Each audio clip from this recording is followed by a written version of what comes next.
সবাইকে নমস্কার, দণ্ডবোধ। আশা করেন সবাই ভালো আছেন, আর আমিও ভালো আছো।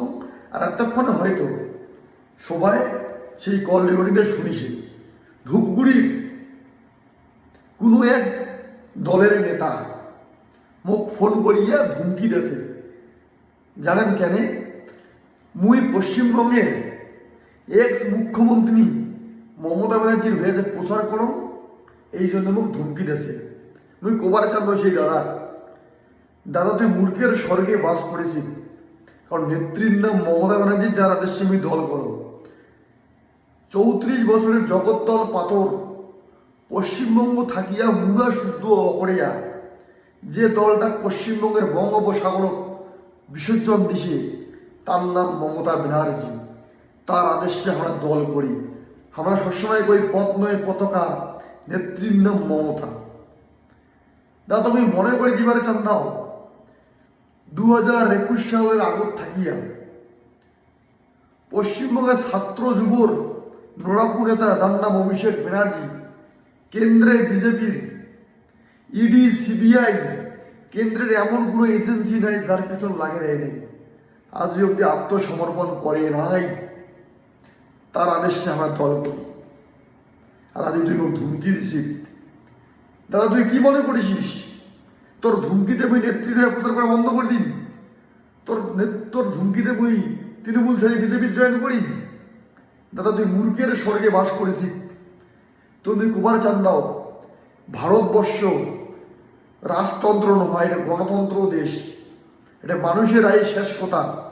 এবং ভারতবর্ষের সংবিধান আমার অধিকার দেয় নিজের ইচ্ছা মতো, পছন্দ মতো দল করার এবং নিজের পছন্দ মতো নেতাকে সাপোর্ট করার। দাদা তো কাজে খবর চান দাও, তুই তৃণমূলের নেতা কর্মী ধুমকি দেওয়া বাদ দে। একবার তুই দিল্লির খবর নেই, ভারতবর্ষের খবর নেই। ভারতবর্ষের 7টা রাজ্য বিজেপির এগেনস্টে কিভাবে সাধারণ মানুষ রাস্তার নামিয়ে আন্দোলন করেছে, এবং ভারতবর্ষে 550-টিরও বেশি কৃষক সংগঠন রাস্তার নামিয়ে বিজেপির এগেনস্টে। ভারতবর্ষের ছাত্র যুব বিজেপির এগেনস্টে দিল্লির যন্তর মন্তরে রাস্তার নামিয়ে। আগামী দিনে দাদা কেন্দ্র থাকি বিজেপিতে সরি যাচ্ছে, তার নমুনা আমরা দেখে পাচ্ছি। বিজেপি ভারতবর্ষ থাকিয়া মুছে যাবে, বেশি দিন সময় নাই। আর তুই মোক ধুমকি দিছি।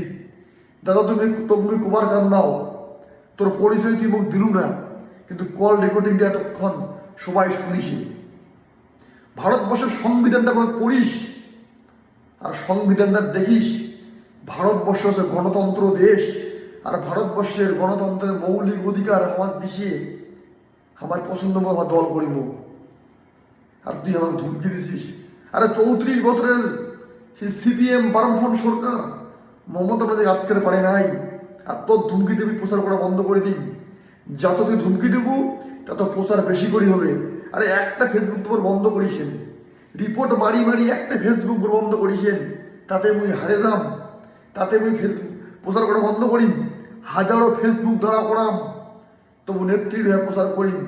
দাদা তো একটা কথা কসো, কান খুলি শুনিত, মোর শরীর যতদিন শ্বাস প্রশ্বাস নিঃশ্বাস বয়া চলিবে, মমতা ব্যানার্জির হয়ে প্রচার করিম।